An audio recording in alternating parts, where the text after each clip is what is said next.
only did the convicts build their docks and their own quarters and accommodation, so to speak, they also built the silos for the convicts, for the colony's grain supply. There was about 20 of them built, and I just got to find them now. But this looks like a bunker here. But you can see the industrial heritage of this island, of its industrial past. These buildings were the industrial heart of this island, where they did the bits and pieces of the drawing offices here, estimating and drawing offices, where the plans for the ships were made, and the mould loft where they put the lines down for the layout of the ships. So yes, it was would have been a all-go, this island. This would have been just people everywhere working hard just to build and design the ships that and went throughout the empire and then later the Commonwealth and around the world, and of the Australian navies and the British navies, wow, and the US navies in World War II, World War I. This was the heart of the island. This island closed as a shipbuilding dock. For the last time, the last worker left the island, the machines went silent, and then this island now is a tourist destination, so to speak. People come across to look and see this island, to see the past, the history that built this nation. And its impact was long-lasting because it helped forge a nation that we call Australia today. It played its part. And here we have a silent testament to its industrial days. Former residence of a police officer, built in 1916.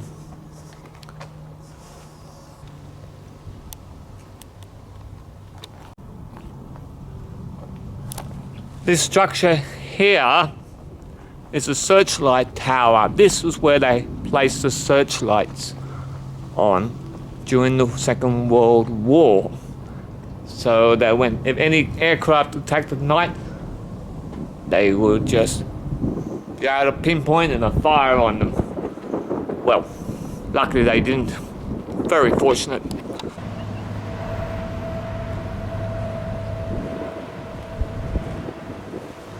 Imagine having this as a view from your front yard. Wow.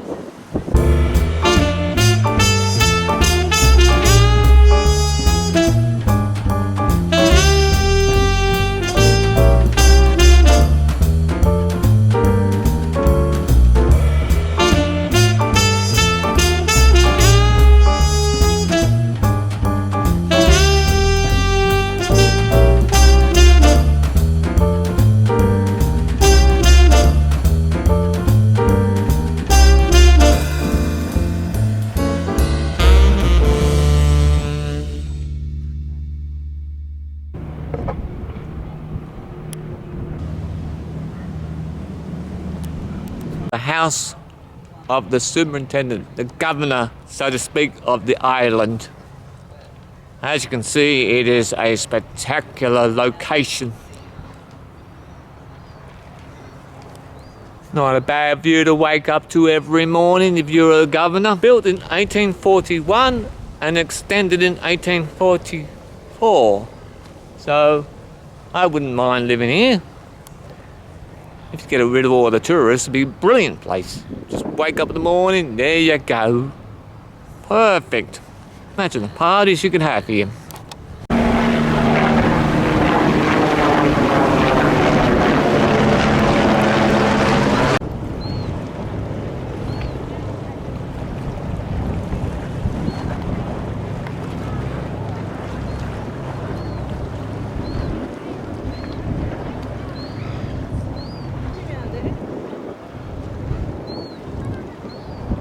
As you can see, Sydney still is a very much a sailing city. And the ships still come up and down the river here towards the harbour. And they still, sailing vessels still come along here. And pleasure craft. So still very much a harbour-side city. This is Cockatoo Island. And it's been reinvented as a tourist destination.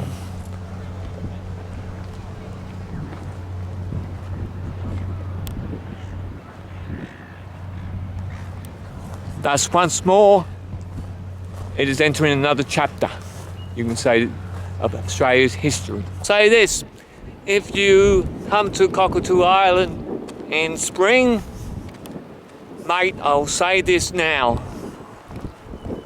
This whole island will be full of seagulls. They will nest everywhere, and I'm talking everywhere, and you will get dive bombed by them. So they have become such a problem, so much so that they're trying to decide what to do with the seagulls.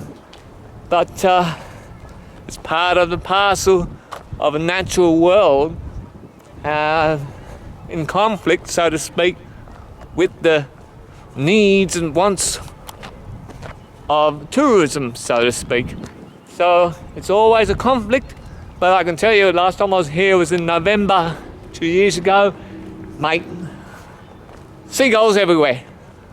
Oh, wasn't pretty.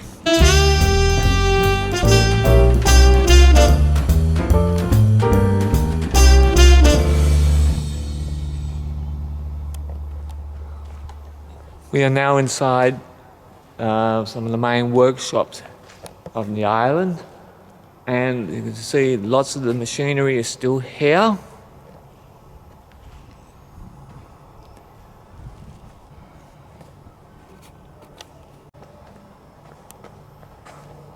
This one was built in Glasgow. It's actually a press. Wow, incredible. A lot of this machinery came from the UK. That would press the plates together.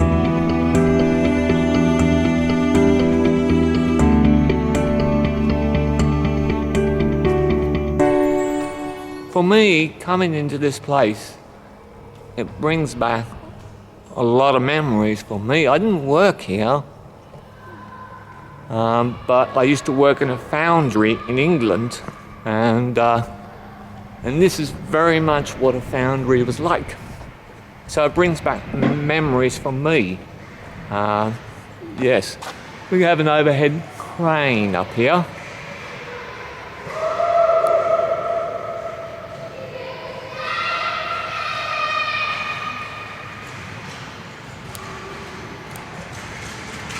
The rails will be going across down there, be lifting heavy sheets of metal and items from the machines and things like that. As you can see, these are massive, and as you can see, the kids are loving the sound of the echoes. But this is a massive machinery here.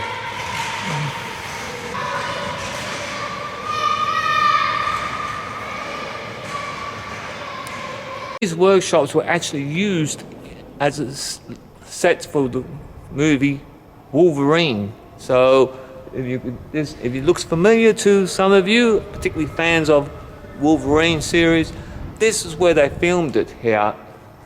I recognised it when I was watching that show, but it was actually used as a film set.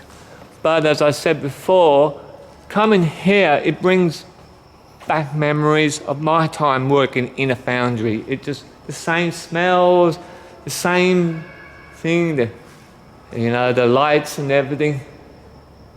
And this now silent.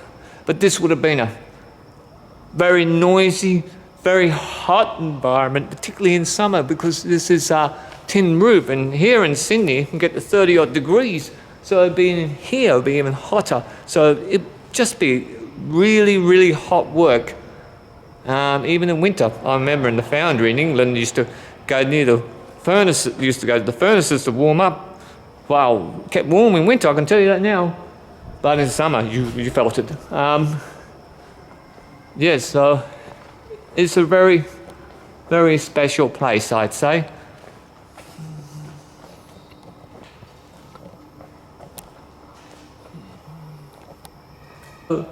Angela Jolie's film Unbroken was filmed here on Cockatoo Island. So it's been used as a film set. And so if you, like I said, if you think this is familiar, it is definitely worth a visit to come along here, just so you can say you've been to Wolverine's, say to Wolverine and Unbroken. And this is now, was Hammering Machinery is now a playground for kids. Such a contrast. But I'm so glad they still have this here. It would have been a pity if it had been lost. And ladies and gentlemen, definitely make an effort. If you're in Sydney, come to Cockatoo Island. It's one of the treasures here in Sydney. And definitely come along. This is Mick Angelhere from Mick Angelhere's Australia.